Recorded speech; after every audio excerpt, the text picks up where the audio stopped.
If I walked into a stadium and I saw my name in lights, I'd take a deep breath because it's something I have dreamt of all my life.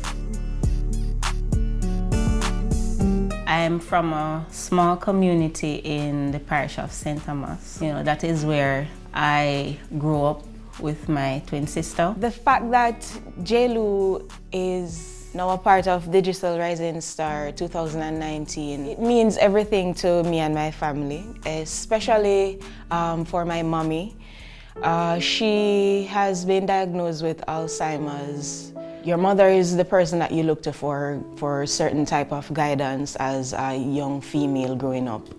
And her not being able to be there for us in that light at that point in time, it was very tough for us both.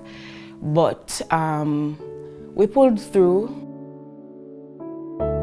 My very first experience with Rising Stars is in 2008. I made it to top 10 for the parish, but I never made it past that round. It's been a rough year for me. My biggest